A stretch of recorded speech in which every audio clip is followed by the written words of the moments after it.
పాలనలో సామాన్యులకు చేసిందేమీ లేదన్నారు BRS working president Sircilla MLA KTR. గుడి పేరుతో ఓట్లు అడగడం తప్ప చేసిన అభివృద్ధి ఏమీ లేదని ఆయన ఆరోపించారు. బీఆర్ఎస్ హయాంలో 10 ఏళ్లలో 2 లక్షల ఉద్యోగాలిచ్చామని, నల్గొండలో 3 మెడికల్ కాలేజీలు నిర్మించామని, ఇంత చేసినా ప్రచారం చేసుకోలేదని కేటీఆర్ అన్నారు. రుణమాఫీతో తొలి సంతకం చేస్తానన్న రేవంత్ అధికారంలోకి రాగానే మోసం చేశాడని ఆయన మండిపడ్డారు. రైతుల్ని మోసం చేశారని, అధికారం కోసం అబద్ధమాడారని కేటీఆర్ కామెంట్ చేశారు. దేశంలో 10 ఏళ్ల కిందట మోడీ గారు వచ్చినారు. ఇక మోడీ గారు చెప్పిన మాటలు, మోడీ గారు ఇచ్చిన హామీలు అవన్నీ మీకు తెలుసు. ఎన్నెన్ని ముఖ్యంగా విద్యావంతులకు సంబంధించి ఎన్ని మాటలు చెప్పినో మీకు యాదికుండాలి. సంవత్సరానికి 2 కోట్ల ఉద్యోగాలు ఇస్తా అన్నారు. 10 ఏళ్లలో 20 కోట్ల ఉద్యోగాలు దేశానికి వచ్చి ఉండాలి. మేక్ ఇన్ ఇండియా అన్నారు, డిజిటల్ ఇండియా అన్నారు, స్టార్టప్ ఇండియా అన్నారు, స్టాండప్ ఇండియా అన్నారు. స్టాండప్ ఇండియానే కాదు, విదేశాల నుంచి అమెరికా వాళ్ళే వచ్చి భారతదేశం ముందు మన పౌరసత్వం కోసం, మన దేశం వీసా కోసం లైన్లు కట్టే పరిస్థితి తీసుకొస్తా నన్ను ప్రధానమంత్రి చేయమన్నారు. ఇంకా చాలా చెప్పారు. రైతుల ఆదాయం డబల్ చేస్తా 2022 సంవత్సరం కల్లా అన్నారు. బుల్లెట్ రైళ్లు ఉరికిస్తా అన్నారు. అట్లా చాలా ఉన్నాయి చెప్పిన మాటలు. కానీ 10 ఏళ్లలో జరిగిందేది నిజంగా అని ఆలోచిస్తే జరిగింది పెద్దగా ఏం లేదు.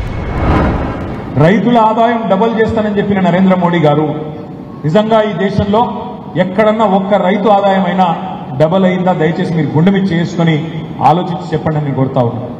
మాట్లాడితే ఎందుకు ఓటేయాలయ్యా నీకు మోడీ గారు మీ క్యాండిడేట్లకు అంటే వాళ్ళు చెప్పేది ఒకటే, నువ్వు ప్రశ్నిస్తే మా కాజీపేట కోచ్ ఫ్యాక్టరీ ఏమైంది, బయ్యారం ఉక్కు కర్మాగారం ఏమైంది, ఎందుకు తెలంగాణకు విద్యా సంస్థలు ఇయ్యరు అని అడిగితే సమాధానం రాదు.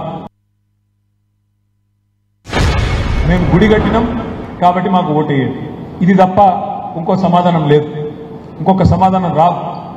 మరి గుడి మనం కూడా కట్టినాం, ఎక్కడో కాదు మీ భువనగిరి పక్కనే బ్రహ్మాండంగా యాదాద్రి ఆలయాన్ని అపురూపంగా 1000 ఏళ్ల పాటు నిలిచిపోయే విధంగా నిర్మించిన నాయకుడు మన నాయకుడు కేసీఆర్ గారు. గుడి కట్టడమే ప్రాతిపదికైతే, గుడి కట్టడమే ఓటేయడానికి ప్రాతిపదికైతే యాదాద్రి కట్టింది కేసీఆర్ గారు. కానీ యాదాద్రి మాత్రమే కాదు, కేసీఆర్ గారు ఆధునిక దేవాలయాలు కూడా కట్టింది. మోడర్న్ టెంపుల్స్ ఆఫ్ డెమోక్రసీ అంటాం. మన కాళేశ్వరం లాంటి ప్రాజెక్ట్, మన పాలమూరు రంగారెడ్డి ఎత్తిపోతల పథకం లాంటి ప్రాజెక్ట్ కట్టడంతో పాటు అందులో కట్టిన ప్రతి రిజర్వాయర్కు కూడా దేవుడి పేరు పెట్టిండు కేసీఆర్ గారు. మీరందరూ రైతు బిడ్డలు. ఏమన్నారు రేవంత్ రెడ్డి గారు? నేను ముఖ్యమంత్రి అయితా ఉన్నా, డిసెంబర్ 9 నాడు నేను ముఖ్యమంత్రి కాగానే మొట్టమొదటి సంతకం పెడతా 2 లక్షల రుణమాఫీ మీద.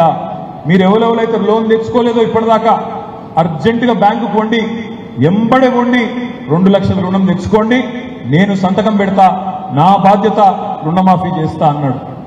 మరి డిసెంబర్ 9 పోయింది, జనవరి 9 పోయింది, ఫిబ్రవరి 9 పోయింది, మార్చి 9 పోయింది, ఏప్రిల్ 9 పోయింది, మే 9 కూడా పోయింది. తొందరలోనే జూన్ 9, 6 నెలలు కూడా నిండబోతా ఉంది. మరి మనం ప్రశ్నించాల్సిన అవసరం లేదా? కేసీఆర్ గారు రైతు బంధు ఇస్తున్నాడు, నేను రైతు భరోసా ఇస్తా. కేసీఆర్ 10,000 ఇస్తే నేను 15,000 ఇస్తా అన్నాడు. మరి 15,000 పడ్డాయా లేదా నాకంటే బాగా మీకే తెలుసు. 15,000 కాదు కదా, కేసీఆర్ గారు ఇచ్చిన 10,000 కూడా దిక్కులేదు. కేసీఆర్ గారి టైంలోనేమో రైతు నాట్లేసేటప్పుడు రైతు బంధు పడుతుండే, రైతు నాట్లేసేటప్పుడు రైతు బంధు పడుతుండే. కానీ కాంగ్రెస్ ప్రభుత్వంలో రైతు ఓట్లేసేటప్పుడు రైతు బంధులు వేసే ఒక ఆలోచన తీసుకొచ్చింది వాళ్ళు. నాట్లేసేటప్పుడేమో దిక్కులేదు, ఓట్లేసేటప్పుడు మాత్రం రైతు బంధు చేసే ప్రయత్నం చేసి రైతులను ఆగం చేసే ప్రయత్నం చేస్తూ ఉన్నారు.